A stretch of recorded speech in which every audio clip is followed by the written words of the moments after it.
So hello, what's up mga kaisla? It's nice to be back! It's been a long time mga kaisla. So how are you mga kaisla? Ngayon, nandito kami ngayon sa Vancouver, Canada. So first time kong lumabas dito. So na-meet ko dito si Abay, ang bagitang manglalakbay. So kwentong ban ko lang mga bay hanggang nasa lubong namin si Inday. Ay, isang hi naman dyan, day. Grabe pala tong Canada, sobrang ganda, pati marijuana, legal diring dapita. So bago natin puntahan, flex ko muna ang aking mga kasamahan. So nandito na tayo sa vicinity, ang lugar na pinuntahan ng mga celebrity. So ang unang nakita ko dito mga kaisla, walang iba kundi ang Canada Place. Ang Canada Place ay tinataguri ang pinaka-landmark sa lugar na ito. Pag sabihing Vancouver, alam na this, walang iba kundi ang Canada Place. So ito din ang pinaka-busy na port sa lugar na ito. Dahil parang all-in-one na siya mga kaisla. May port na, may hotel pa, may convention center pa. Kung baga, may mga malalaking event na gagawin dito nila gaganapin sa lugar na ito. So ito lang naman ang makikita nyo dito sa paligid. Maraming nag-aaligid. At hanggang may nakikita ako na parang statwa. Nahulog sa kagkwarta para magpa-picture sa iyaha. Tanawa ragod ni siya. Basta makakulikta, mutuyok, murag naa sa salida.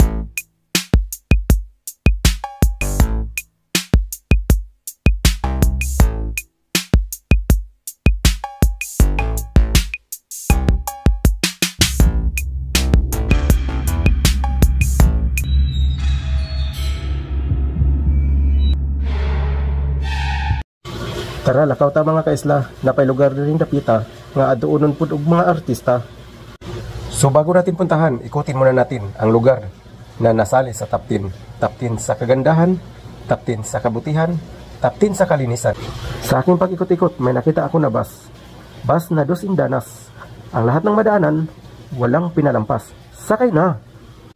Tingnan nyo mga kaisla, kung meron tayo dyan sa Pilipinas, siguro ito na ang wakas sa patuloy ng pagmamahal ng mga gas. Dahil sa isang biyahe, parang pangalawang biyahe na. Sakay na! At ito na mga kaisla, ang lugar na pinupuntahan ng mga artista. So bukod sa Canada Place mga kaisla, may isang lugar din dito na tinataguri ang landmark din nila dito. Ang Steam Clock mga kaisla. So may kumpletong pangalan ito na The Gastown Steam Clock. Ginawa pala ito noong 1977. So may kwento to pala mga kaisla. May isang English seaman noong unang panahon na nagtayo ng kauna-unahang salon dito. At medyo madaldal daw ang tao na iyon. Dahil habang ginagawa niya ang buhok ng kanyang mga customer, kung baga parang nag-storytelling siya habang nagtatrabaho. So maraming naaliw at maraming nabaliw sa kanyang estilo. Hanggang binansagan ang lugar na ito na The Gassy Jack dahil kinukuha ito sa pangalan niya mga kaisla.